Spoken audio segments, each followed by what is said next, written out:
नमस्कार दोस्तों, मैं मनोज मुसाफिर साहू नेशनल आवाज़ यूट्यूब चैनल पर आप सभी का स्वागत करता हूं। भारतीय जनता पार्टी ने उत्तर प्रदेश में मात्र एक टिकट तेली समाज के व्यक्ति को दिया था, वो भी प्रतापगढ़ से संगमलाल गुप्ता के रूप में। बिहार में तो उसने टिकट ही नहीं दिया। मध्य प्रदेश में भी सिर्फ एक टिकट दिया कमलनाथ जी के सामने। बिहार में हमारी आबादी जातिगत जनगणना के बाद 2.84% थी, फिर भी उन्होंने तेली समाज के व्यक्ति को टिकट नहीं दिया। प्रतापगढ़ में एक दिया।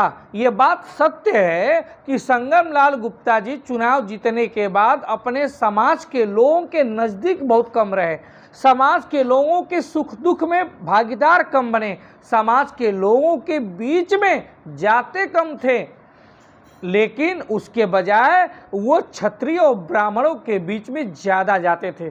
यहाँ तक कि उनके आसपास जो पीए और तमाम लोग होते हैं वह भी तेली समाज के बजाय उन्होंने क्षत्रिय और ब्राह्मण के लोगों को रख दिया। और बार बार वो जाति से जरूर तेली हैं, लेकिन दिमाग से वो ब्राह्मण ही हैं और सब कुछ उनको इसी प्रकार से मैनेज होता रहा। लेकिन इस चुनाव में जब समाजवादी पार्टी ने इंडिया गठबंधन के तहत एक कुर्मी बिरादरी के हरदोई के रहने वाले, लखनऊ में बहुत सारे डिग्री कॉलेज उनके चलते हैं लखनऊ पब्लिक स्कूल के नाम से, उनको जब प्रतापगढ़ भेज दिया कुर्मी बाहुल क्षेत्र में, तो निश्चित रूप से वहाँ पे लड़ाई टफ हो गई। वहाँ पे लड़ाई टफ होने के कई कारण हैं। एक तो राजा भैया, राजाओं का गढ़ है, एक रत्ना सिंह राजकुमारी हैं। तो ये राजा और राजकुमारी के गढ़ में कोई एक छोटी जाति तेली जाति का बच्चा अगर सांसद बन जाए तो सिर्फ छोटी जाति के लोगों को तकलीफ नहीं होता, बल्कि राजा महाराजा राजकुमारी को भी तकलीफ होता है। कहाँ वो पचा पाएंगे कि एक अदना सा बेटा, एक तेली समाज का बेटा, एक छोटी जात का बेटा सांसद बन बैठे, ये किसी को बर्दाश्त तो होता ही नहीं है। मैं मानता हूँ कि इनके संगमलाल गुप्ता के व्यक्तित्व में भी कुछ कमियां हैं, अपने समाज को इन्होंने नज़रअंदाज किया, लेकिन नज़रअंदाज जिसके लिए किया आज वही लोग कट रहे हैं और उनको लग रहा है कि एक तेली का बेटा कैसे आगे चला गया। जब ये सत्ता में थे, पावर में थे, 5 साल सांसद थे, तो इनसे सबसे ज्यादा लाभ उन्हीं समाज ने उठाया।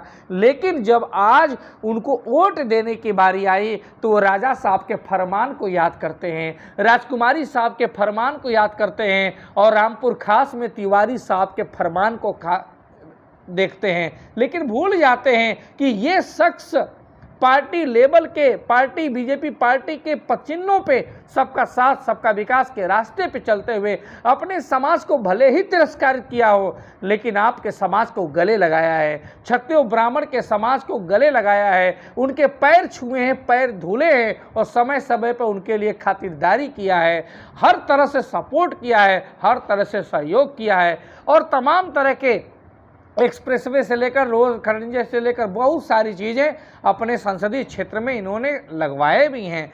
लेकिन आज संगमलाल गुप्ता जी जब चुनाव प्रचार में जा रहे हैं तो माहौल राजा महाराजा और तिवारी साहब के द्वारा ये बनाया जा रहा है कि ये चुनाव हार रहे हैं, जबकि राजा महाराजा को सपोर्ट करना चाहिए। यही तो लोकतंत्र है, यही तो प्रजातंत्र है, यही तो ईवीएम है कि इस ईवीएम के द्वारा एक गरीब जाति का बेटा भी आगे बढ़ सकता है और लोकतंत्र के उच्च पायदान पे पहुंच सकता है।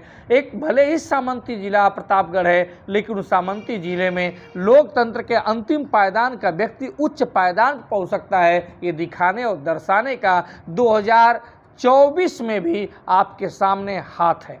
मैं इसलिए सभी लोगों से गुजारिश विनती करूंगा कि इनको जिताएं और इन्होंने अपने समाज के सामने कुछ बात करी है, उस बात को भी सुन लीजिए। कुछ लोग जो हमारा विरोध कर रहे हैं, क्योंकि मैं तेली समाज से आता हूं मित्रों, आपके समाज से आता हूं, इसके लिए हमें लोग विरोध करने का काम कर रहे हैं, क्योंकि मैं तेली समाज से आता हूं। क्या कोई तेली सांसद नहीं बन सकता है? क्या कोई यहाँ छत्री बन सकता है?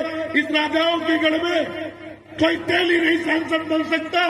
मैं आपके समाज से आता हूं मित्रों, और आपने महसूस भी किया 2019 से लेकर आज तक मैंने किसी का अपमान नहीं किया, कोई भी समाज का व्यक्ति हो मित्रों। तो आप सब लोगों से मैं अपेक्षा करता हूं कि आप सब लोग अपने चरणों की धूल निरंतर हमें आप देंगे।